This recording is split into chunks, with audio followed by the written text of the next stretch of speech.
BSP Bangla YouTube channel থেকে আশা করি সবাই ভালো এবং সুস্থ আছেন। প্রত্যেকবারের মতো ভিডিওটি স্কিপ করবেন না, প্রথম থেকে শেষ অবধি দেখতে থাকুন। লাইক করুন, কমেন্ট করুন এবং সাবস্ক্রাইব করতে ভুলবেন না। সাবস্ক্রাইব করে পাশে থাকুন, বেল আইকনে ক্লিক করুন। সুপ্রিম কোর্টে ডিএ মামলা শুনানি নিয়ে রাজ্য সরকার কর্মচারীদের মধ্যে উত্তাল তুঙ্গে। গ্রীষ্মের ছুটির পর সুপ্রিম কোর্ট পুনরায় খোলার সাথে বকেয়া মহার্ঘ ভাতা সংক্রান্ত মামলা ভবিষ্যৎ নিয়ে নতুন করে জল্পনা শুরু হয়েছে। রাজ্য সরকার এবং কর্মচারী সংগঠনগুলির পরবর্তী পদক্ষেপ কী হতে পারে এবং মামলার গতিপ্রকৃতি কোন দিকে মোড় নিতে পারে তা নিয়ে এই প্রতিবেদন বিস্তারিত আলোচনা করা হলো। দেখতে থাকুন।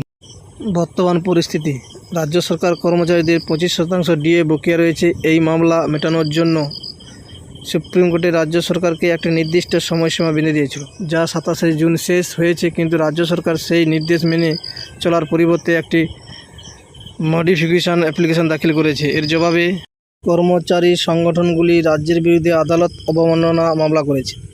এই পরিস্থিতিতে জুলাই মাসে সুপ্রিম কোর্টে খোলার পর মামলা শুনানি কোন দিকে গড়াবে সেই দিকে তাকিয়ে আছেন সকলে। সম্ভাব্য গতিপ্রকৃতি: এই মামলার ভবিষ্যৎ দুটি সম্ভাবনার পথের উপর নির্ভর করেছে। রাজ্য সরকার পদক্ষেপ: রাজ্য সরকার তাদের মডিফিকেশন অ্যাপ্লিকেশন যতই তাড়াতাড়ি সম্ভব শুনানির জন্য সুপ্রিম কোর্টের কাছে আবেদন জানাতে পারে। যদি আদালত সেই আবেদন গ্রহণ করে তাহলে নির্ধারিত তারিখ 4 আগস্টের আগে শুনানি হতে পারে। রাজ্য সরকারের মূল লক্ষ্য থাকবে বকেয়া ডিএ মেটানোর নির্দেশিকা কিছু পরিবর্তন আনা বা আরও কিছুটা সময় চেয়ে নেওয়া।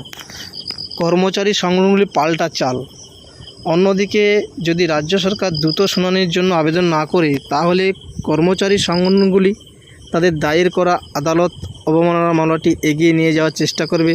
তারাও 4 আগস্টের আগে এই মামলাটি শুনানি হতে পারে। কি হতে চলেছে?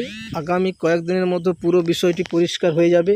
রাজ্য সরকার কি তাদের মডিফিকেশন অ্যাপ্লিকেশন নিয়ে দ্রুত এগোতে চায়, নাকি কর্মচারী সংগঠনগুলি আদালত অবমাননা মামলার আগেই উঠবে, তা দেখার বিষয়। উভয় পক্ষ তাদের আইনি পরামর্শ কৌশল তৈরি করেছে এবং সুপ্রিম কোর্টের সিদ্ধান্তের অপেক্ষায় রয়েছে। এই মামলা ফলাফল রাজ্য সরকারি কর্মচারীদের জন্য অত্যন্ত গুরুত্বপূর্ণ। অন্যদিকে যেমন তাদের দীর্ঘদিনের প্রাপ্য বকেয়া আশায় রয়েছে, তেমনি অন্যদিকে রাজ্য সরকারের আর্থিক পরিস্থিতি এই মামলার সঙ্গে জড়িত। সব মিলিয়ে আগামী দিনে সুপ্রিম কোর্টের দিকেই তাকিয়ে থাকবে গোটা রাজ্য। এই বিষয়ে যে কোনো নতুন তথ্য সামনে এলেই আমরা আপনাদের কাছে পৌঁছে দেব। তাই প্রত্যেকবারের মতো আশা করি আপনারা সবাই ভালো এবং সুস্থ আছেন। সাবস্ক্রাইবার করুন, পাশে থাকুন আমার চ্যানেলকে এগিয়ে নিয়ে যাওয়ার জন্য। থ্যাংক ইউ, ধন্যবাদ।